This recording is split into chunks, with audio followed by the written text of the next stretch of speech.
Sir నమస్తే sir. నమస్కారం అండి. సార్ ఈ సిజేపీ ప్రొటెస్ట్ లో చాలా మంది సనాతన ధర్మాన్ని హిందూ దేవుళ్ళని తిట్టడం జరిగింది. సో అట్లాంటి వాళ్ళని గవర్నమెంట్ పట్టించుకోవడం మానేసింది. కానీ పబ్లిక్ మాత్రం మనసులో పెట్టుకున్నారు, ఎక్కడ దొరికితే అక్కడ కొడుతున్నారు. లేటెస్ట్ గా ఈ రోజు ఢిల్లీ మెట్రోలో కూడా కొట్టడం జరిగింది. అట్లాంటి వాళ్ళ కోసం మీరు ఏం చెప్పాలి?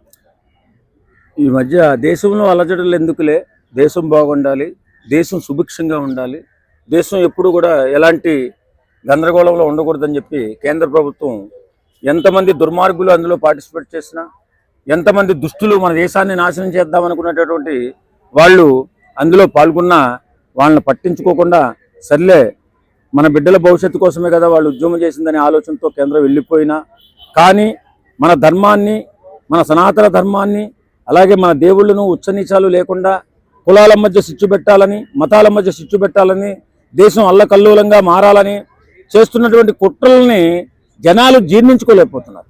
కాబట్టి ఈవేళ ఎక్కడ పడితే అక్కడ ఈ చిన్న చిన్న గొడవలు అవడానికి కారణం అలా చేస్తున్నటువంటి వ్యక్తుల్ని కొట్టడం జరుగుతుంది. ఏదేమైనా మనం మనిషిగా పుట్టినందుకు మానవత్వంతో బ్రతకాలి, మంచిగా బ్రతకాలి, దేశం పట్ల, మతాల పట్ల, కులాల పట్ల అభిమానం ఉండాలి తప్ప అలా నికృష్టంగా ఏదో ఒక గందరగోళం జరిగితే, ఏదన్నా ఒక ధర్నా జరిగితే ఆ ధర్నాలో పాల్గొని మన సంస్కారాన్ని, మన దేవుళ్ళని కించపరుస్తూ, మన ఆచార వ్యవహారాలను తక్కువ చేసి మాట్లాడుతూ ఉంటున్నటువంటి చాలామంది దుర్మార్గులు మన దేశంలో చొరబడి మన దేశాన్ని విచ్ఛిన్నం చేయాలని చూస్తున్నారు. అలాంటి వాళ్ళందరూ కూడా ఇవాళ అక్కడక్కడ దొరికితే ప్రజలు సహించలేకపోతున్నారు. కాబట్టి ఇలా తిరగబడి వాళ్ళని దండించడం జరుగుతుంది. ప్రొటెస్ట్ టైంలో చాలా మంది ఆర్మీ వాళ్ళు తిట్టడం జరిగింది. కానీ వాళ్ళు తెలియని విషయం ఏంటంటే అదే టైంలో జమ్మూ కాశ్మీర్లో ఒక హుసేన్ సైక్ అనే వ్యక్తిని టెంపుల్ దగ్గర టెర్రర్ అటాక్ లో ఆయన పోలీస్ అవడం, ఆయన చంపడం మీద జరిగింది. సో అట్లాంటి ఆర్మీ వాళ్ళు కానీ పోలీసులు జరుగుతున్నారు. అదే టైంలో వాళ్ళు చనిపోవడం జరిగింది. దానికోసం ఏదేమైనా ఇవాళ భారతదేశం తీసుకున్న నిర్ణయాన్ని మనం స్వాగతించాలి. ఎందుకంటే ఎలాంటి అటాక్లు జరగకుండా మన దేశం సుభిక్షంగా ఉండాలంటే మన మధ్య సఖ్యత ఉండాలనే ఆలోచనలోకి వెళ్ళిపోయింది దేశం. ఇప్పుడు ఆర్మీ వాళ్ళనే కాదు, ఎంతమంది పోలీసులు గాయాలన్నారు, ఎంతమంది కుటుంబాలు ఇబ్బందుల్లో పడ్డాయి. కానీ ఇవాళ ఏదో సమస్యకు ఒక కొలుక్కు వచ్చింది, అందరూ కూడా బాగున్నారు, గందరగోళం లేకుండా జరిగింది. కుట్ర చేసిన కుట్రదారులు కూడా హ్యాపీగా ఉన్నారు ఇవాళ. కాబట్టి మన దేశం బాగుండాలంటే మనం ఎలాంటి కల్లోలాలు సృష్టించుకోకుండా అందరూ బాధ్యతతో ముందుకు వెళ్ళాలి. కాబట్టి ఇవాళ భారత ప్రధాని గారి పిలుపు మేరకు మన అందరం కూడా సమైక్యంగా ఉంటూ, సామరస్యంగా ఉంటూ, దేశాన్ని పటిష్టంగా తయారు చేసుకోవడంలో మా బాధ్యతగా మన పాత్ర పోషిస్తూ ముందుకెళ్ళాలి తప్ప ఏమన్నా చిన్న చిన్న విషయాలు ఉంటే సర్దుకుపోవాలి.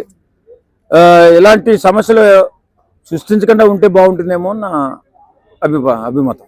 నిన్న ఒక లేడీ ఎవరైతే అక్కడ ప్రొటెస్ట్ చేశారో ఆమెను వాళ్ళ తల్లిదండ్రులు ఇంటికి రానివ్వట్లేదట.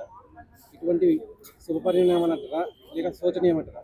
ఏదేమైనా తెలుసో తెలియకో బిడ్డలు తప్పు చేస్తే మన్నించవలసిన బాధ్యత తల్లిదండ్రులపై ఉన్నది. కాబట్టి కొంతమంది ఏదో ఉద్రేకంతోనూ ఆవేశంతోనూ వాళ్ళు చెప్పినటువంటి మాయమాటల్లో పడి అలాంటి వారు పాల్గొంటే వారిని క్షమించండి.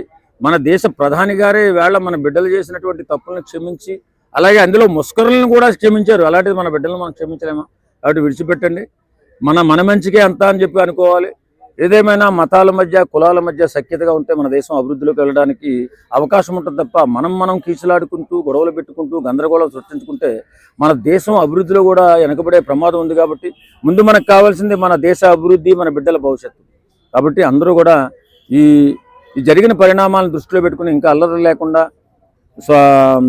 సామరస్యంతో మన జీవితాన్ని గడపాలని మనస్ఫూర్తిగా కోరుకుంటున్నాను.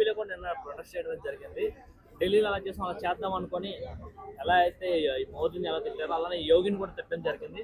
వెంటనే వాళ్ళ తల్లిదండ్రులు ఎవరైతే ఆ పిల్లోడు తిట్టారో వాళ్ళ తల్లిదండ్రులు వచ్చి ఇష్టం వచ్చినట్టు కొట్టమే జరిగింది. ఆ పిల్లోడు సారీ చెప్పమని చెప్పి, అంటే ఆ బుల్డోజర్ భయం అనుకోవచ్చా?